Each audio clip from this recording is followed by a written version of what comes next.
welcome to another episode of the Keep Making podcast. Today we've got Maker Watch Company. It's Justin and Niben from Maker's Watch Company. They're based out of Canada. I actually don't know where in Canada. Mississauga. It's Mississauga. It's near Toronto. Okay, so you guys are close to Toronto. I was going to say Toronto, but then I was like, I actually don't know if that's accurate, so I didn't for the intro. I was like, I don't want to misspeak here because I'm definitely going to get it wrong. Anyways, we've known about Maker Watch Company actually since I first started working at Alumilite. You were one of the first people to tag us pretty regularly, and then also you popped up on my feed right away because the watches you make are beautiful. And you guys are a small business based out of Mississauga, Canada, but you use, I think, Clear Slow is one of the main ones that you've used for making the watches when it comes to the resin. I actually don't know all the different things that you've used. It's Clear Slow. Okay, for cool. Sure. Yeah. So that's one of our obviously bread and butter products, but at the end of the day, like the applications for that product are really endless, and you guys have a very unique application. Like you're actually making wearable jewelry that is people pay a pretty good price for. Can you guys kind of tell me how you got started with this? Like, how did you even go like, you know what? A watch company. Yep, that's what we're gonna do. Like either one of you, Justin, Niben, you can take the charge there. I'll let Justin take this one. All right, cool. So I guess that started maybe, what was it, Nebs 2017? Probably the summer of 2016. Okay. Informally. So 2016 fall, I got a lathe. I had sketched out a watch that I thought would be cool. It was all wood, and I started trying to make it essentially. And it took me around 6 months. And Niben and I and a couple of another friend, we meet up almost quarterly, just to grab food and catch up and all that kind of stuff. And so this was like our January meetup, and just after New Year's, and I just showed the guys what I had made, and Niben was like, yo, that's sick. And he had taken a picture of it and he posted it on his Instagram, and his old high school teacher was like, yo, can I get one? And we're like, are you serious? And he's like, yeah. So that was our very first client essentially. And then from there, we did wood for quite some time. And then we had met up with Jeff Mack on Jeff Mack from Jeff Mack Designs on Instagram, and he had suggested, he's like, have you guys ever done like a hybrid? And we're like, no, what's that? And so then we kind of got more into the wood and resin stuff, and now we're doing a lot of mainly resin and wood, but like mainly resin right now. But so it was like a process. Like we initially just started with wood, and now we're at resin. Well, cool. So you guys started in summer of 2016. Your website says like official launch 2017. That's probably when you guys started a bit more seriously. Right. How do you maybe give me a little background of you two as people? Because obviously you're friends. Obviously you work together. How do you how did you guys meet each other? How does, like you say, you meet up quarterly? What's going on there? Because obviously you got some creativity and entrepreneurial spirits in you when it comes to like making stuff and then deciding you're going to turn it into a business. A lot of people like to have hobbies of making things, but they don't necessarily turn them into businesses. So maybe give the audience a brief background on who you are as people, so there's a little context for maybe why this even started. Yeah, for sure. So we've known each other since elementary school. Like JK or SK, like that young, played t-ball together. I always joke around that Justin like has a crazy pigeon arm, and he broke my thumb when we were a lot younger. Not broke, but he sprained it. So we've known each other for, as long as we could both remember.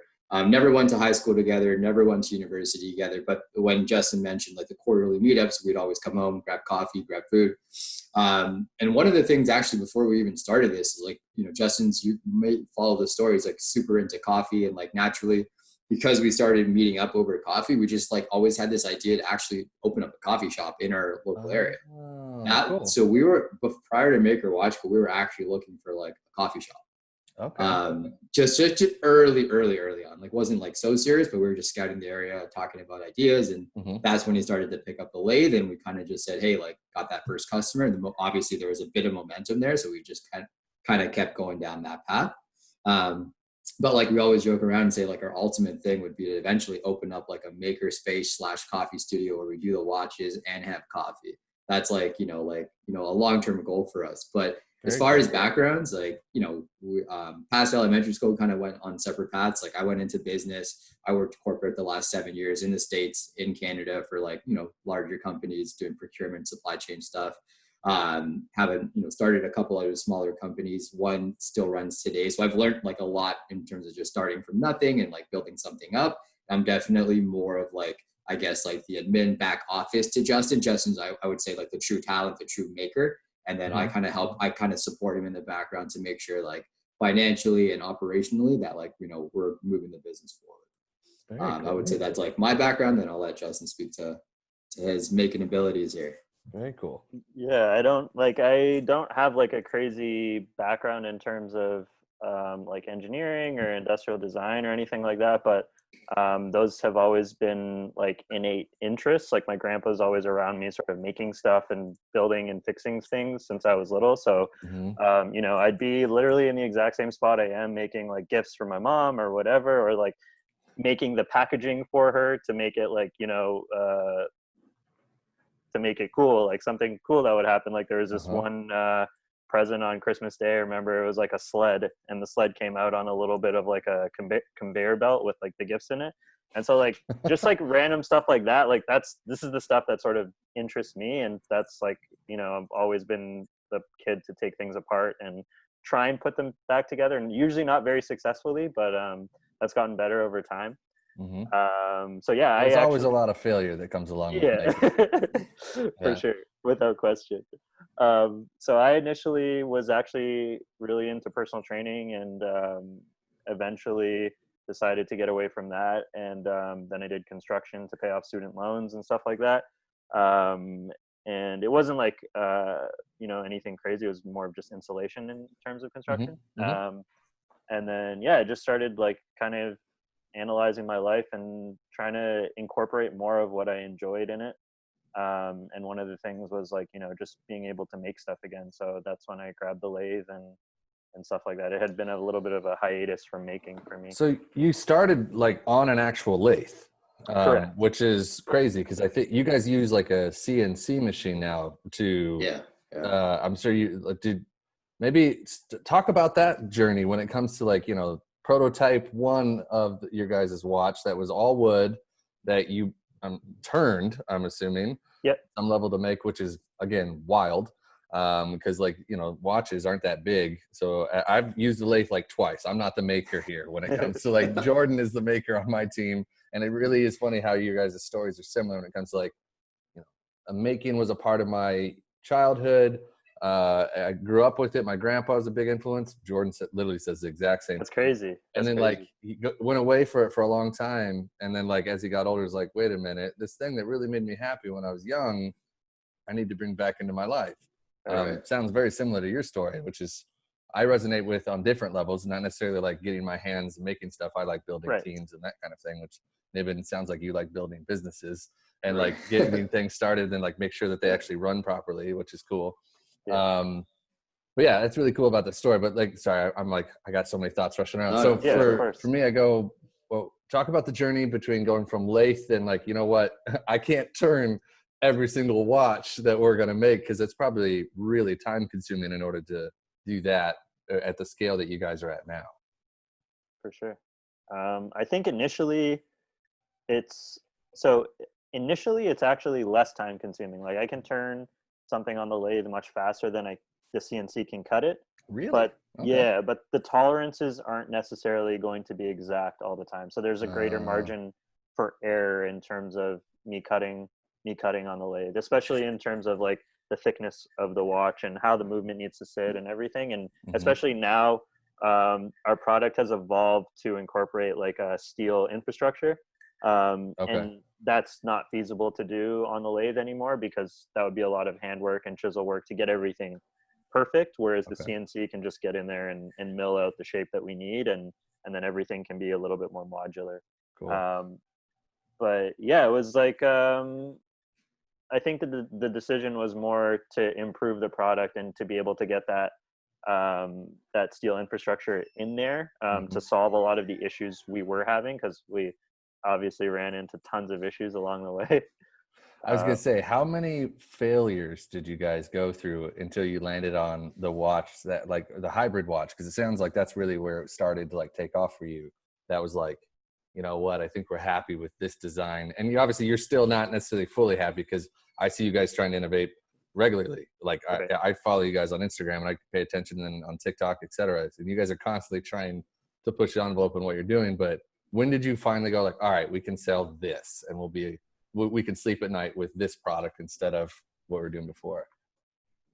I think more recently, to be honest, like once we got the metal infrastructure, it was like evident that it was like a huge step up in terms of product. And then Okay. you work with it a little bit, and then you realize there's other areas that you can improve, and then you improve those. And then we made a small increment with those parts, incremental improvement with those parts we had ordered from China that were delayed, that I had mentioned earlier before we started all this. Oh yeah, that's right. What we ended up doing was finding a local machine shop who was competitive with China, and we ended up jumping to like our version 3 because we thought it was just like a better product. And that, honestly, like, again, it's an incremental thing, but in hindsight, like that's probably, like, right now it's probably the best it's being, and that's more of a recent change. But all those failures and all those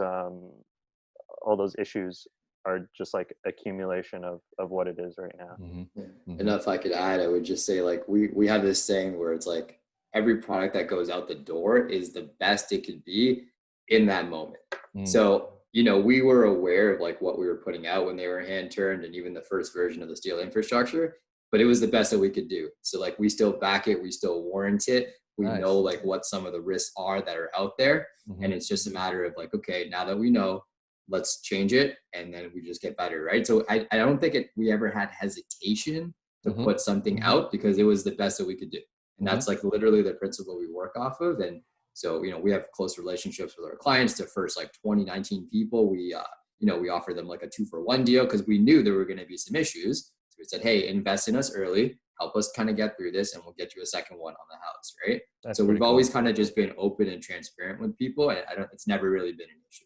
That's really cool. So that's some pretty good business savvy. You tagged me recently in a post on LinkedIn when it came to influencer marketing, because you guys probably get hit up all the time. And when it comes to even just the 2-for-1 deal, because like it sounds like you guys both know, like, hey, there's going to be bumps here, but that transparency, I don't think businesses are necessarily used to implementing, especially with their clients, because there's generally a big smoke and mirrors game that happens between companies, marketing, and then the customer. When reality is like the less smoke and mirrors and the realer you are, people tend to like really invest or really enjoy that process with you. So maybe talk about some of the lessons that you've learned in that avenue, because I'm sure there's been plenty since 2017 when it comes to marketing yourselves, and then like how that has evolved from like making something for your shop teacher to the first 20 clients to whatever you guys are doing now. I have no idea actually where the scales of like how successful all that is.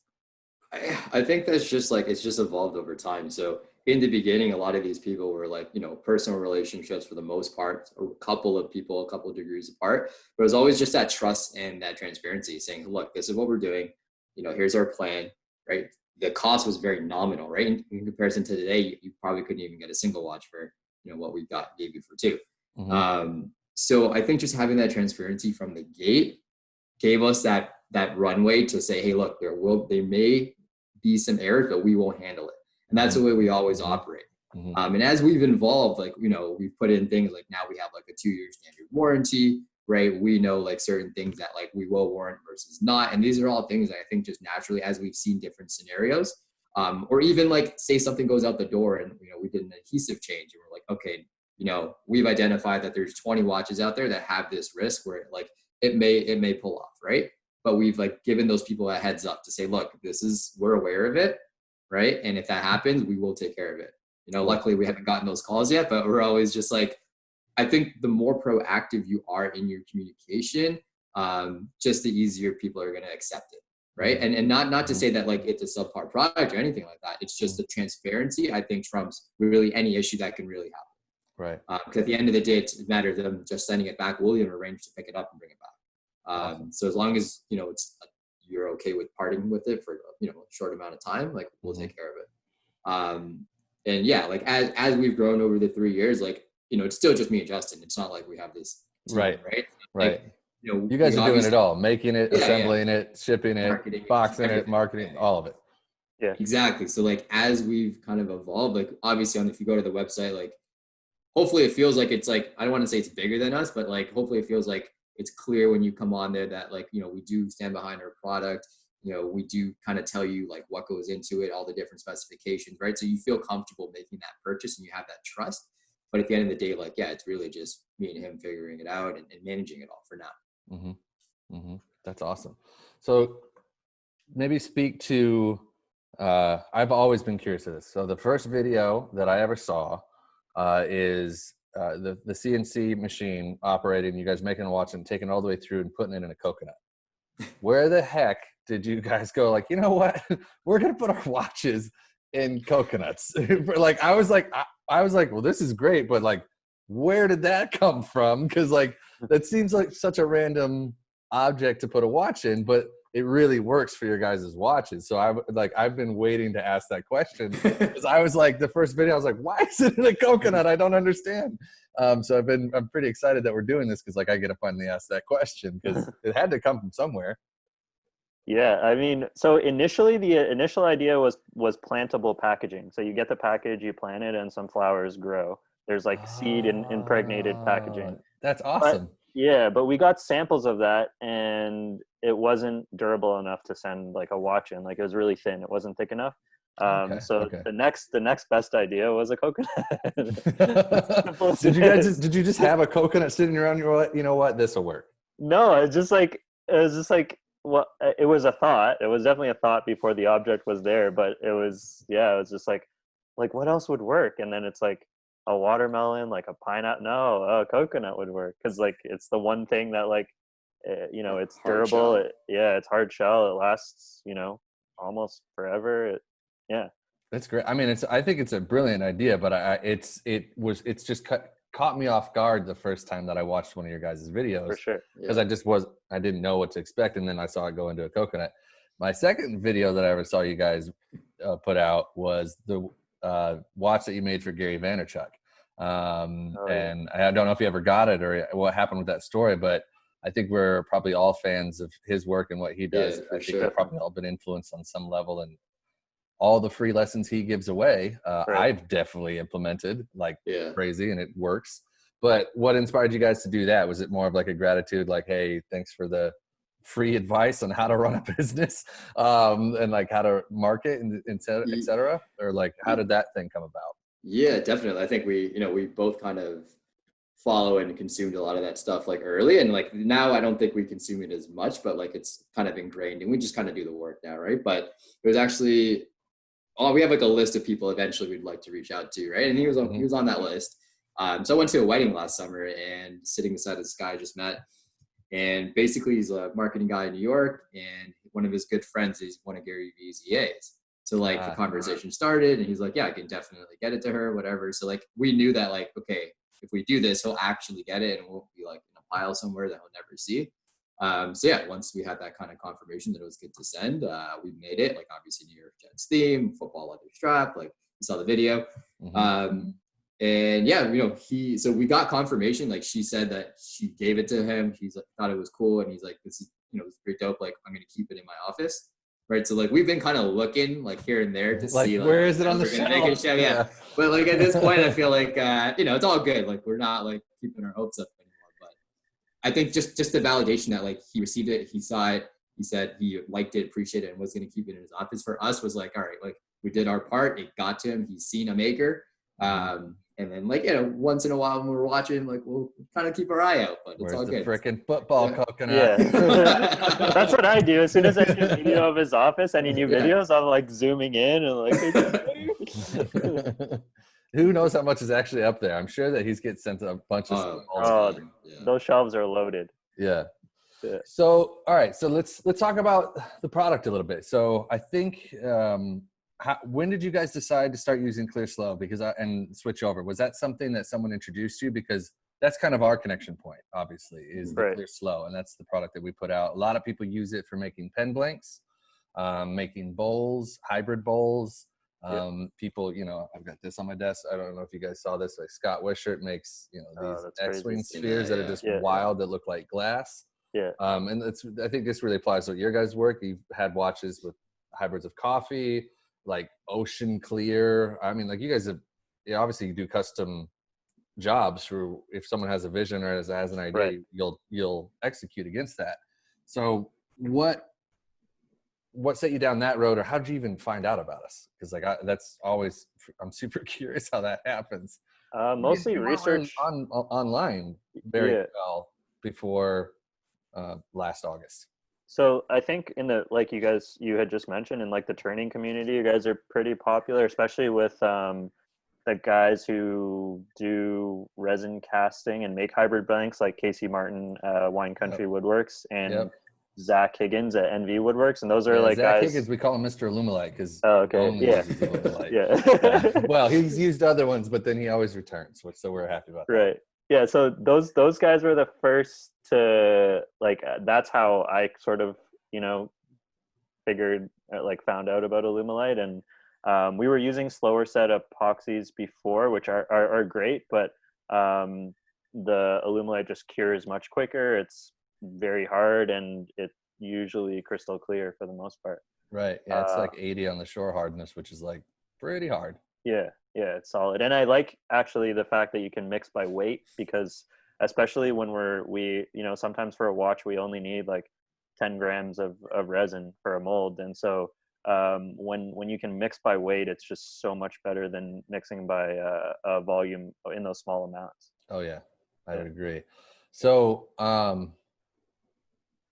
favorite thing for you guys about your company that you formed together? And I'm going to go super cheesy with this because I'm incapable of not going cheesy when it comes to this. People do things like there's no reason to start a company unless you love it. Mm-hmm. It's quite evident to me from a distance that you guys have a lot of passion for this. It's not like this is your only thing that you're doing with your time. The reality is, like, you both probably still have to work in order to like make this into something larger. Like, I think everybody gets romantic real fast when it comes to like, you've got your own company, you must be making millions. And I'm like, I don't think you understand how hard it is to run a business.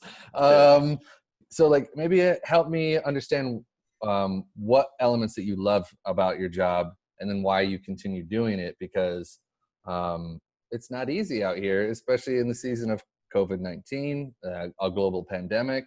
You didn't get parts that you're supposed to get took 5 months past the original due date. I mean, you're getting punched in the mouth plenty. So like, why do you keep getting in the ring is really my question. I'll let Nibin go first. So I think it just started off is that, like, we got to work on something together. Like, I wouldn't even say like I was a big watch guy to start. Like, Justin was definitely more into that. I just, like you said or alluded to earlier, I just loved building things. And that was something I enjoyed as a child, and getting to connect with people. So not just people we know, but building relationships, just like we're doing this podcast, getting to know more about your story.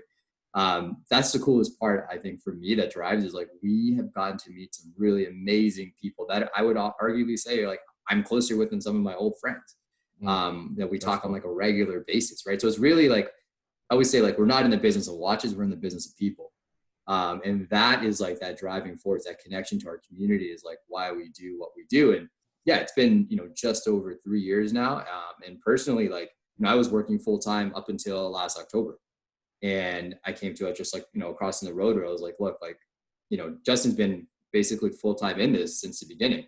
But like, in order for us to get to this next level, like, I need to be there too, and like really help in every aspect. So I made that decision in October to leave, like a pretty stable job out here in Toronto. So yeah, it's been 8 months. Like, we're all in on it. It's not my first time kind of leaving corporate to go do something. So like, I also understand like the trade-offs and the risks and stuff, but like, I think the amount of growth that you get, and just seeing the progress also that we've been able to make in 8 months, right? Just to move everything forward.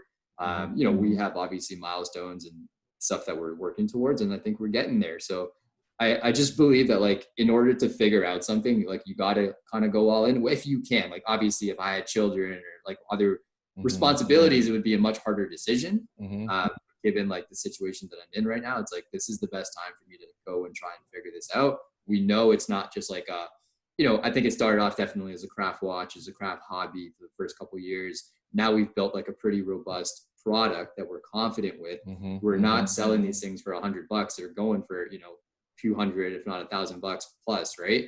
So like there's real viability like for the product. And I think it's just a matter of time and investment in like our process, investment in marketing. So like when I look at like why we do what we do, it's, hey, like we have a community, right? We don't feel like this is work at all, right? There's real finances here if we can scale this up a bit. And the only thing that it really requires now is that sweat equity. It's his time, my time to go all in and figure it out. So that's awesome. We just love it, man. Every sale, like everything that we do, every connection that we make is just like another reason to keep moving forward. Very cool. Very cool. How about you, Justin? Thanks, Niven. I really appreciate the honesty on that. Yeah, so I wanted Niven to go first because I knew we were going to say the exact same thing. It's the best part about it is like the people and the relationships that we have the opportunity to build and on like our own terms. So like, you know, we can have that level of being ourselves, our transparency, the honesty, because it's ours, right? Like it's our business. We're not like having to follow somebody else's directives essentially. So that's like, to us, or like, yeah, definitely to us, that's like the most amazing thing is just like getting to meet the people. I also love the work, just like Niven said. Like, I think it would be, you know, people talk about like you should follow your passions and stuff like yeah, but like at the same time, or the reason I feel like they say that is because like the work doesn't feel like work when you're doing something that you love or something that you're good at or privy to. So yeah, I love like, you know, making things. Like it's fun, right? So yeah, those, I think the people and making things are for me what keeps me going. That's awesome. Yeah, that's really cool, guys. I really appreciate you both answering that question. And I know that we literally just are meeting for the first time. We've had like conversations via the interwebs, but sometimes people can get a little uncomfortable with my directness when it comes like, hey, tell me about your heart, man. Like they're like, I just met you. But thank you for being honest. So the next thing I wanted to ask is your favorite watch that you guys have either made or sold, and you got to pick one. Like, I know that you guys are like, no, there's probably like too many, but like, and then if you send me the photo, I'll make sure and put it in the podcast, because we've referenced a few things that I'll make sure and like pop on the screen when the edit comes out so that people can see you guys' work and obviously link to your website. Let me just preface this by saying every single week we put out like a batch of watches. There's at least, if all of them, if not one or two of them, that were like, yo, new favorite. So like this is more difficult than you might imagine. Okay. Okay. I was gonna let him go first on this one because I knew exactly what he was thinking. Yeah. Okay, so favorite right now. You gonna grab it? Because that'd be even better. Like this one. I just made this one. This is my new favorite. It's tough. It's not easy. I mean, I do like the flamingo one a lot because it's got some pink in it. The one we just put up a couple posts ago. And the flamingo is a little funky, and I like funky things, and I like pink. But again, like that's a difficult thing, just because like I'm not joking when the interaction between me and Niven is like, yo, new favorite. Like, and then he sees it and he's like, yo, this might actually be my favorite one. And this happens on a weekly basis or like a bi-weekly basis. So that's so exciting. We'll go with that for now. Okay, cool. How about you, Niven? Yeah, you can't have flamingo because he had flamingo. No, I know. I definitely we started putting out some of the 41s, the mini cases, and I think they're really growing on me. So obviously Justin made me one with this diamond cast that has like real diamond shreds in. That's the one we tagged you in actually with Mackenzie Penworks. So that one for me is just like classy. It's small. Like I could feel like it can apply to like a lot of people, even if you have a larger wrist or a smaller wrist. And I find it like I'm really enjoying wearing it. So anything in the 41 right now, I'm like really kind of gravitating towards. And is that because it's like a smaller profile when it comes to like, because I know you guys have like 3 different sizes. Yeah, it's just diameter wise. It's it's 41 versus the standard 45. Got it. So it's like this, not, I mean, the thickness is like this. Yeah. Yeah. Sorry. Yeah, exactly. That's awesome. Very cool. I'll make sure we put those up so that. What about the circuit board one, Nips? Oh, that one I forgot. Not even forgot about. I haven't seen it in a bit. That one's actually, you know what? That one's just such a wow factor. We haven't put it out yet, but I mean, you've probably seen some of the stuff in the story. And I think when Justin gave me that and I was like shooting pictures on it, I was like, this is the craziest thing we've done. Like circuit it's literally board. I haven't seen this in the story. You're gonna have to. Well, maybe I have to send you a picture offline. Yeah, please do. I'm like got real excited. We've been doing like custom keyboards, getting into that because that's a whole application that people have been using our products with. And, oh yeah. And like so now you got me intrigued. I'm like, oh yeah. Cool. You know what? I would say like from a wow factor, like holy whoa. That's like probably my favorite. And then from like what I would wear every day, I would say like my 41 diamond cast.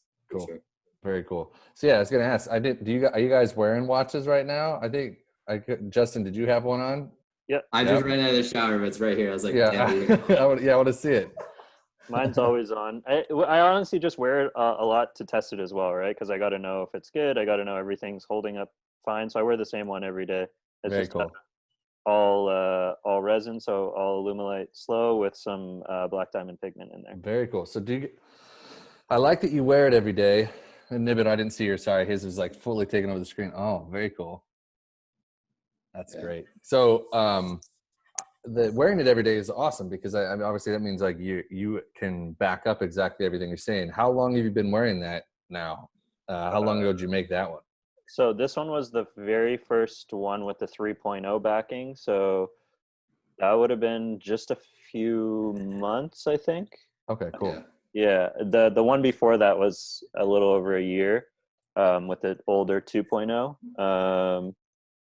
And yeah, does it say it on the plate that's on the back then? There's like 3.0 or make your watch 3.0 or something like that. Or how do you guys designate that? Or am I like asking for trade secrets? I don't know. No, it doesn't. That's a good idea though. That's not a bad idea. I think we have room for that. We might have to consider that on the next batch actually. But it's just more, it's more of a visual thing and an internal thing. Cool. That makes sense. Because obviously you guys are trying to do you said it at the start of this, like everything that you've put out is the best that you could do at that time. And it obviously is clear that you have a passion for it. I mean, you quit your job. I was assuming you both were still working. I didn't realize you both were like full time now into this, which is like very, very exciting, which makes me like, I'm like, oh my gosh, we need to talk about them a heck of a lot more to get them support. Cause thank you. That's just a scary place to live in. You're like all in on the dream. All right, here we go. Like make or break. That's pretty exciting, but also like nerve wracking. I'm sure. For sure. To an extent, I think the more you ruminate on it, the more it's like it can be nerve wracking. But like the more you're just doing it, the less nerve wracking it is. Because like I could think about it right now. It's like I don't know what the next like 6 months or year is going to be like, but I know what I have to do today. What I have to do today. Yeah. That's probably a much better approach to life in general, Justin. You just gave everybody a lesson in how not to really worry at all. Like, oh, I don't actually think about that because that's just going to be crippling. I'm just going to do today, which is a good lesson for sure. And on that, I feel like once you're like, when you're working full time, like obviously you can get things done as a side hobby. Like there's no question about that.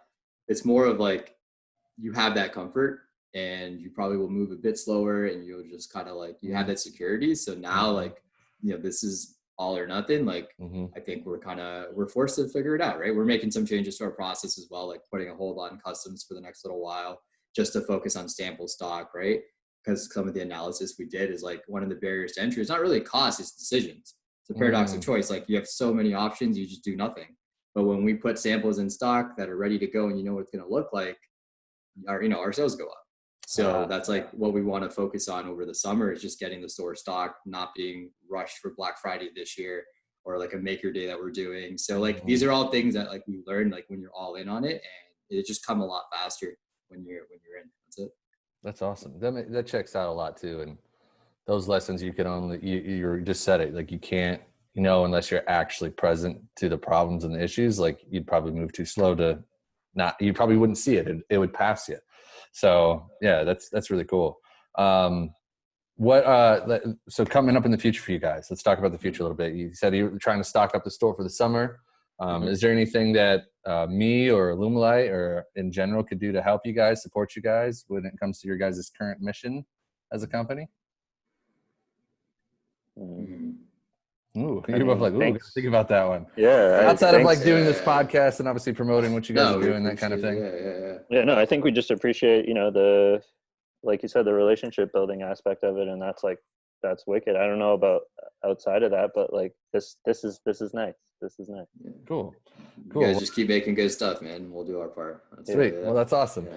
So we're getting close to wrapping the interview side of this up, but I do want to give you guys an opportunity to ask me a question. Because I obviously am over here just like, I'm going to ask all the questions and you guys can just answer them. But I always found it interesting if I turn the tables a little bit for these podcasts, because it gives the, interviewee a chance to actually, if you guys have curious about me as a person or Alumilite as a company or what we do or any of that, like we're a pretty open book. And I also want to, you guys have been vulnerable. I want to give you a chance. I could be vulnerable too if you want. No, for sure. We appreciate that, man. I would say from my end is like, you touched upon like, I guess like some of the reasons you joined Alumilite was, I think, just like the transparency and the openness. I sounded like you just felt really comfortable with the culture. And we see like one view online, right? Like we kind of see it through like, your Instagram and YouTube, but like, I guess what really is like motivates you to like, or drives you to show up to work every day? That's a great question. So for me, it's a little twofold. So Polytech is the parent company that owns Alumilite and the other consumer brands that I get to support in my day-to-day job. And one of their mottos is do the right thing is always the right thing. Doing the right thing is always the right thing. Sorry, that's how they say it. And I'm a big fan of Stoicism in general. And Marcus Aurelius. I'm a big fan. I'm actually going to do a whole video about his super famous quote, waste no more time arguing what a good man should be one. You've got the meditations literally right there. So, but I'm going to put it like this is my desk right here, and I have a wall right on the other side of this camera. And I'm going to do like a big old art painting and cover it with epoxy and spray paint and do that kind of thing. But that to me resonated pretty heavily. And then in addition, like we were talking a little bit about it, Justin, before we started the actual podcast. Their mission is like a true one. They really do want to help people make what they want to make. And one of the things that excites me about life in general is like when I see the light bulb go off when someone's making something, or when they are doing something that aligns with like their soul or them as a human. There's like an unlock that happens when people are being creative or making in general, that they like become more alive. I've always been a fan of that. I worked as a producer in the film world for 5 years. I was a writer before that. I worked as account manager in health benefits, and all of the jobs always had moments where I could help people in their day-to-day life. In I hope like be a little bit more who they're supposed to be. And I love that. So like I get to lead this team, I get to build a team, and I get to like then make stuff for the world that reflects that mission. So I'm like all in. Like this is like, it's like a no-brainer for me. Like I wake up every day like, here we go, I'm pumped, I'm excited, and I get to try and interact with all these different spheres and help them make what they want to make. From like toy makers to wood turners to watchmakers to crafters. I mean, like cosplay, the dice. There's so many things that people make with our stuff. I'm overwhelmed. I'm like, well, I'd like to get to know all these people, but there's only 4 of us. So I'm like, I want to speed that up as much as possible, but I also know like you can't get around your humanness. So you gotta do this. You gotta like sit down, like Nibbin, Justin, hi, I'm Caton. Let's get to know each other. That kind of thing. So. Yeah. That's it. Sweet, man. Thank you. Yeah. Skull tattoo. Is there a story behind that? This one, yes. So I'm a big fan of Lord Huron. It's a band. I'd wanted a skull tattoo for a long time, and I'm gonna be this man. You're asking a pretty direct question.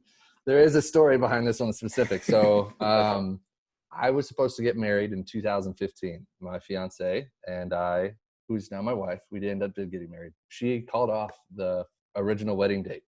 Oh, shit. And on the day that we were supposed to get married, I went and got this tattoo because we were closing a chapter on that part of our relationship. Right. Is like there was a lot of things that I had to do to grow. There's a lot of things that she had to do to grow. But like I needed to mark the original day on some level for myself. And I have other tattoos and things like this, but like I'd been wanting a skull for a long time. And I always, you know, there's no life without death on some level, like the cycles of everything. Yeah. So I was like, this has to die in order for me to like look at the relationship anew. We're still going to try and make this work, but like it hurt like hell. Of course. So like I was like, I marked the day. And now it's really funny. I have two boys. They always think that it talks. So like I can make the skull talk, and they listen amazing. More if I do a voice with the skull instead of like just it's hilarious. So it was a marking of occasion. It was like new life is still coming. And I always like skulls, but the Lord Huron thing. They had a tour on their album Stranger Trails, and this skull, the outline of it was on their stage, and I saw it in the design of it, and I was like, oh, that's the skull that I want. And so I got the outline, and then I designed the shade on the inside with that's awesome. So that's sick. Yeah, that's sick. Thank you. Now the world knows about the fact that my wedding day got called off. So it's all good. It's a good question.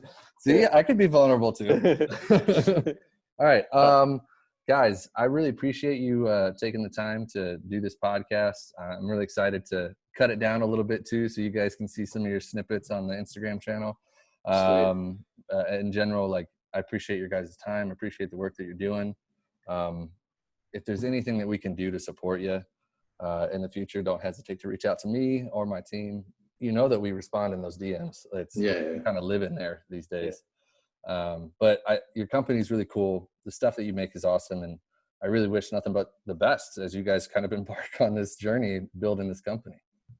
Appreciate it, man. Yeah. Thank you for the time and for giving us the opportunity to just share more of our story, man. We appreciate it.